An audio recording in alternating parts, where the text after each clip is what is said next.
বিসমিল্লাহির রহমানির রহিম। আসসালামু আলাইকুম ওয়ারহমতুল্লাহ। হজরত মূসা আলাইহিসসালাম, জুলুমের অন্ধকারে আল্লাহর নূরের আবির্ভাব। প্রিয় ভাই বোন বন্ধুগণ, হজরত মূসা আলাইহিসসালাম হলেন আল্লাহ তাআলার প্রেরিত একজন মহান রাসূল, যার জীবনের প্রতিটি অধ্যায় ধৈর্য, সাহস, তাওহীদ ও আল্লাহর উপর পূর্ণ ভরসার অনন্য দৃষ্টান্ত। কুরআন মাজিদে সবচেয়ে বেশি যে নবীর নাম এসেছে তিনি হলেন মূসা আলাইহিসসালাম, কারণ তার কাহিনীর মধ্যে যুগে যুগে নির্যাতিত মানুষের জন্য আছে আশার আলো, আর জালিমদের জন্য আছে কঠোর সতর্কবার্তা। ১. ফেরাউনের জুলুম ও ভয়াবহ সময়। হজরত মূসা আলাইহিসসালামের জন্ম হয়েছিল এক ভয়াবহ জুলুমের যুগে। মিশরের শাসক ফেরাউন নিজেকে আমি তোমাদের সর্বোচ্চ প্রভু বলে দাবি করত। সে বনি ইসরাঈলদের দাসে পরিণত করেছিল, তাদের ওপর চালাত অমানবিক নির্যাতন, পুরুষ শিশুদের হত্যা, নারীদের জীবিত রেখে দাসী বানানো, কঠিন শ্রমে নিপীড়ন। এক স্বপ্নে ফেরাউন দেখল বনি ইসরাঈলদের মধ্য থেকে এক শিশু জন্ম নেবে যে তার রাজত্ব ধ্বংস করবে। এই স্বপ্নের ভয়ে সে ঘোষণা দিল, বনি ইসরাঈলের প্রত্যেক নবজাতক পুত্রকে হত্যা করো। এই ভয়াবহ পরিস্থিতিতে জন্ম নিল এক শিশু, তিনি হলেন মূসা আলাইহিসসালাম। তার মা ছিলেন একজন সাধারণ কিন্তু ঈমানদার নারী। আল্লাহ তার অন্তরে ওয়াহী পাঠালেন, তুমি তাকে দুধ পান করাও, আর যখন তার ব্যাপারে ভয় করবে তখন তাকে নদীতে ভাসিয়ে দাও। ভয় করো না, দুঃখ করো না, আমি তাকে তোমার কাছেই ফিরিয়ে দেব এবং তাকে রসূল বানাব। সূরা কাসাস। কি গভীর পরীক্ষা!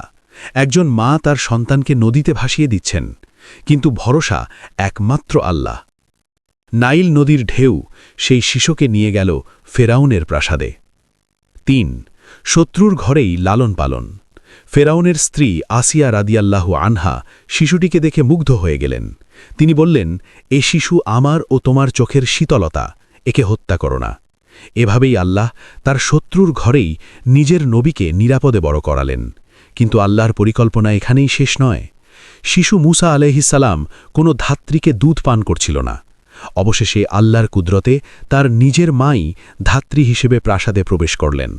যাকে নদীতে ভাসানো হয়েছিল তাকেই আল্লাহ মায়ের কোলে ফিরিয়ে দিলেন সম্মানের সাথে। ৪. যৌবনে দুর্ঘটনা ও মিসার ত্যাগ। যৌবনে পৌঁছে একদিন মূসা আলাইহিসসালাম দেখলেন এক বনি ইসরাঈলী ও এক কিবতী মিশরীয় ঝগড়া করছে। তিনি নির্যাতিত ব্যক্তিকে সাহায্য করতে গিয়ে এক ঘুষি মারেন, আর তাতেই লোকটি মারা যায়। তিনি সঙ্গে সঙ্গে অনুতপ্ত হলেন এবং বললেন, হে আমার রব, আমি নিজের ওপর জুলুম করেছি, আমাকে ক্ষমা করুন। আল্লাহ তাকে ক্ষমা করে দিলেন। কিন্তু খবর ফেরাউনের দরবারে পৌঁছালে মূসা আলাইহিসসালামকে হত্যা করার ষড়যন্ত্র শুরু হয়। আল্লাহর ইশারায় তিনি মিশর ত্যাগ করে মাদিয়ানের পথে রওনা হলেন, একাকী, ক্ষুধার্ত, নস্ত্র। ৫. মদিয়ানে নবীর প্রস্তুতি। মদিয়ানে পৌঁছে তিনি এক কূপের পাশে দুই নারীকে সাহায্য করলেন। তাদের বাবা ছিলেন একজন সৎ ব্যক্তি। অনেকের মতে তিনি শুয়াইব আলাইহিসসালাম।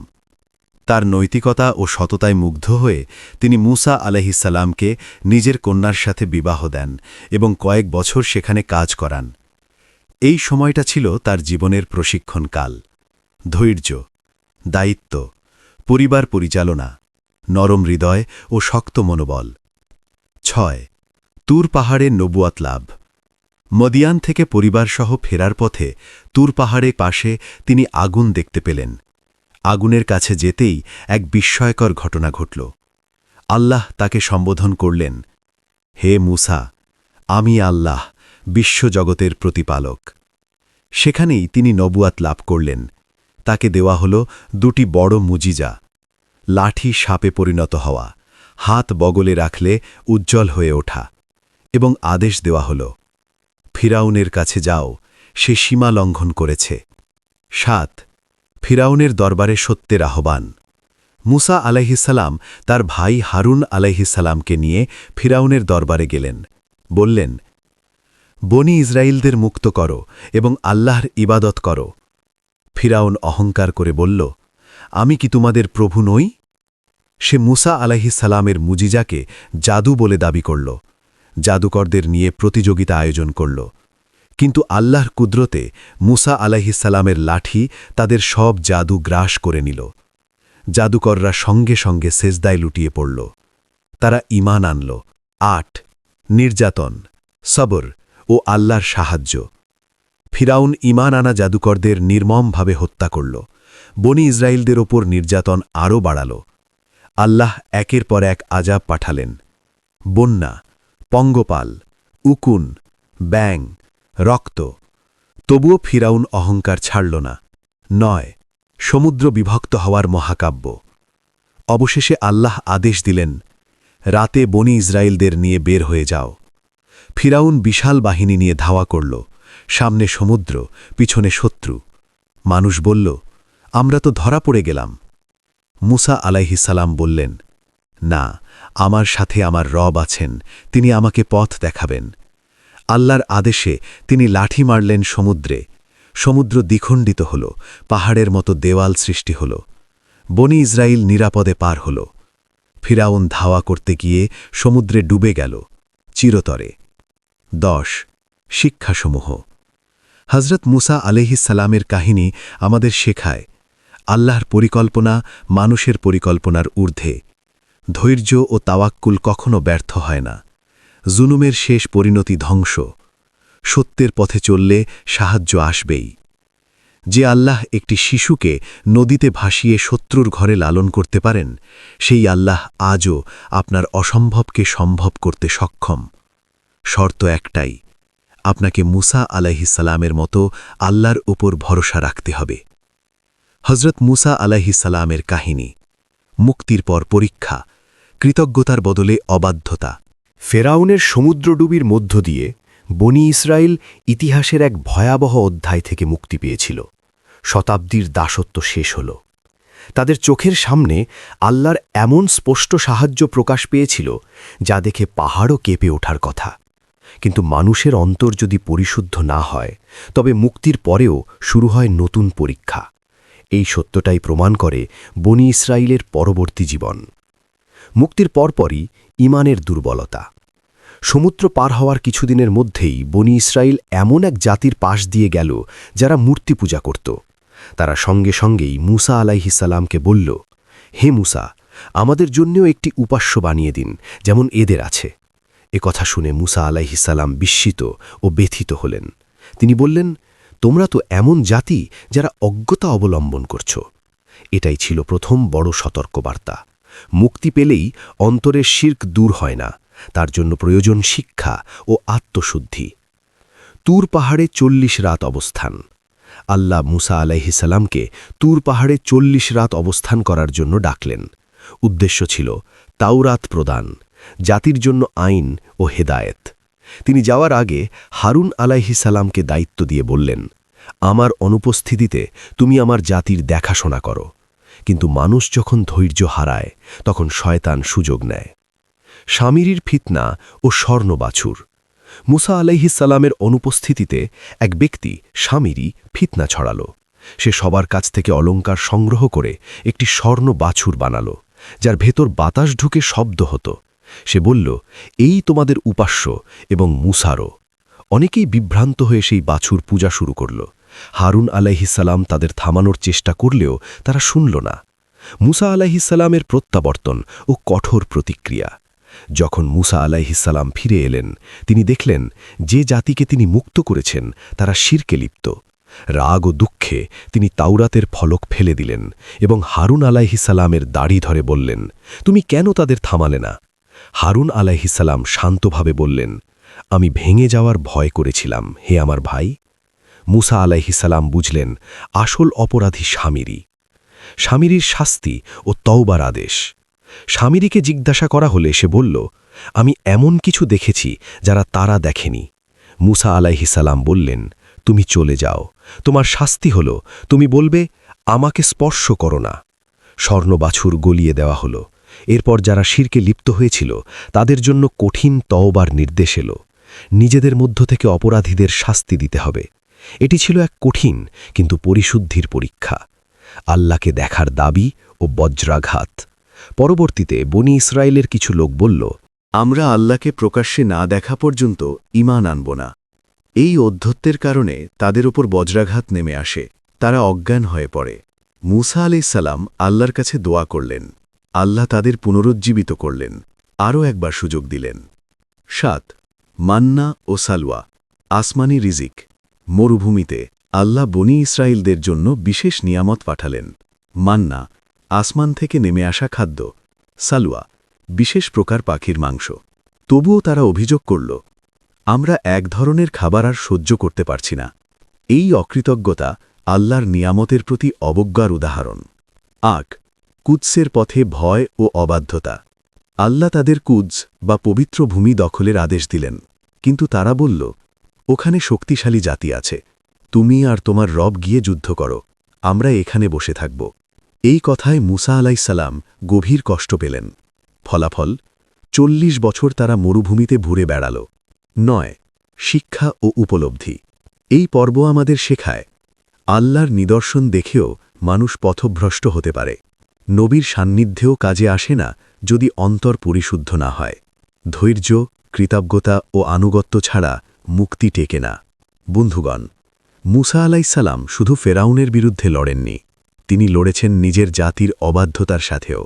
এ কারণেই তাঁর জীবন আমাদের শেখায়, বাহ্যিক মুক্তির চেয়ে অন্তরের মুক্তি বেশি জরুরি। হজরত মূসা আলাইহিসসালামের কাহিনী, ৩য় পর্ব, খিজির আলাইহিসসালাম এবং অদৃশ্য রহস্যের শিক্ষা। এই পর্বে আমরা মূসা আলাইহিসসালামের জীবনের এক ভিন্ন দিক দেখি। এখানে শক্তি নয়, মুজিজা নয়, বরং নম্রতা, ধৈর্য এবং আল্লাহর হিকমা বোঝার চেষ্টাই মূল শিক্ষা। এই কাহিনী প্রমাণ করে, নবী হয়েও মানুষ শেখার পথে আজীবন পথিক। ১ আমার চেয়ে জ্ঞানী আর কেউ নেই, এই পরীক্ষা। একদিন বনি ইসরায়েলদের সামনে ভাষণ দিতে গিয়ে মূসা আলাইহিসসালামকে জিজ্ঞেস করা হল, পৃথিবীতে সবচেয়ে জ্ঞানী ব্যক্তি কে? তিনি বললেন, আমি। এই উত্তরটি অহংকার থেকে ছিল না, বরং সেই মুহূর্তে তিনি জানতেন না যে আল্লাহ তাকে আরও গভীর জ্ঞান শেখাতে চান। আল্লাহ ওহী পাঠালেন, আমার এক বান্দা আছে যার কাছে এমন জ্ঞান রয়েছে যা তোমার নেই। এই বান্দাই হলেন খিজির আলাইহিসসালাম। ২ খিজির আলাইহিসসালামের সন্ধানে যাত্রা। আল্লাহ মূসা আলাইহিসসালামকে খিজির আলাইহিসসালামের অবস্থান জানালেন। ২ সাগরের মিলনস্থলে তিনি তার যুবক সাথে ইউশা বিন নুন আলাইহিসসালামের সাথে রওনা হলেন। তাদের সাথে ছিল একটি মাছ। আল্লাহর নিদর্শন ছিল, যেখানে মাছ জীবিত হয়ে সাগরে চলে যাবে, সেখানেই খিজিরকে পাওয়া যাবে। যাত্রাপথে তারা ক্লান্ত হয়ে এক স্থানে বিশ্রাম নিলেন। সেখানে মাছটি জীবিত হয়ে সাগরে চলে গেল। পরে তারা ফিরে এসে খিজির আলাইহিসসালামকে খুঁজে পেলেন। ৩ শর্তসহ শিক্ষা শুরু। মূসা আলাইহিসসালাম বিনয়ের সাথে বললেন, আমি কি আপনার অনুসরণ করতে পারি, যাতে আপনি আমাকে আল্লাহর শেখানো জ্ঞান শিক্ষা দেন? খিজির আলাইহিসসালাম বললেন, তুমি আমার সাথে ধৈর্য ধরতে পারবে না। তবুও মূসা আলাইহিসসালাম অঙ্গীকার করলেন, ইনশাল্লাহ আমি ধৈর্য ধরব এবং কোনো প্রশ্ন করব না। শর্ত ছিল, ব্যাখ্যা দেওয়ার আগে প্রশ্ন করা যাবে না। মূসা আলাইহিসসালাম ক্ষমা চাইলেন। ৪ প্রথম রহস্য, নৌকা ক্ষতিগ্রস্ত করা। তারা এক নৌকায় উঠলেন। হঠাৎ খিজির আলাইহিসসালাম নৌকাটিতে ছিদ্র করলেন। মূসা আলাইহিসসালাম বিস্ময়ে বললেন, আপনি কি মানুষকে ডোবানোর জন্য নৌকা ভাঙলেন? খিজির আলাইহিসসালাম স্মরণ করিয়ে দিলেন, আমি কি বলিনি তুমি ধৈর্য ধরতে পারবে না? মূসা আলাইহিসসালাম ক্ষমা চাইলেন। ৫ দ্বিতীয় রহস্য, একটি শিশুকে হত্যা করা। তারা এগিয়ে গিয়ে এক শিশুর সাথে দেখা পেলেন। খিজির আলাইহিসসালাম তাকে হত্যা করলেন। এবার মূসা আলাইহিসসালাম আর সহ্য করতে পারলেন না। আপনি কি এক নির্দোষ প্রাণ হত্যা করলেন? আবারও ধৈর্যের শর্ত ভাঙল। ৬ তৃতীয় রহস্য, বিনা পারিশ্রমিকে দেয়াল মেরামত। তারা এক গ্রামে প্রবেশ করলেন। মানুষ তাদের আতিথ্য দিল না। সেখানে একটি ভাঙা দেয়াল ছিল। খিজির আলাইহিসসালাম সেটি ঠিক করে দিলেন, বিনা পারিশ্রমিকে। মূসা আলাইহিসসালাম বললেন, চাইলে আপনি এর জন্য পারিশ্রমিক নিতে পারতেন।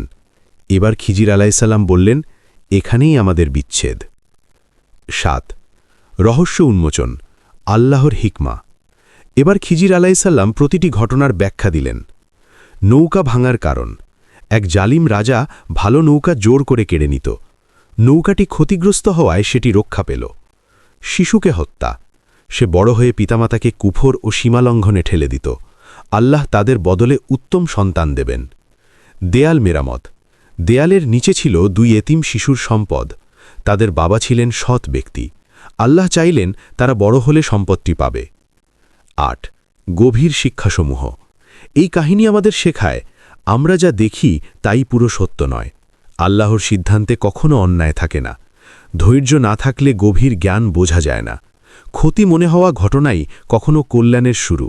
বন্ধুগণ, মুসা আলাইহিসসালাম ছিলেন শক্তিশালী নবী, কিন্তু এই সফরে তিনি হলেন বিনয়ী ছাত্র। এই কাহিনী আজও আমাদের বলে, তুমি সব বুঝবে না, কিন্তু তোমার রব সব জানেন। তাই যখন জীবনে কোনো প্রশ্নের উত্তর না পাও, মনে রেখো, আল্লাহর পরিকল্পনা কখনো ভুল হয় না। হে আল্লাহ, আমাদের ঈমানী শক্তি দান করো ও হেদায়াত নসিব করো। যুগে যুগে নবী রাসূলগণ এবং আমাদের প্রিয় রাসূল সাল্লাল্লাহু আলাইহি ওয়াসাল্লাম যে শিক্ষা দিয়েছেন, আমরা যেন সেই অনুযায়ী আমল করতে পারি, সেই তাওফিক দান করো। আমিন ইয়া রাব্বাল আলামিন। এই পর্যন্ত ভিডিওটি দেখার জন্য আপনাকে অসংখ্য ধন্যবাদ।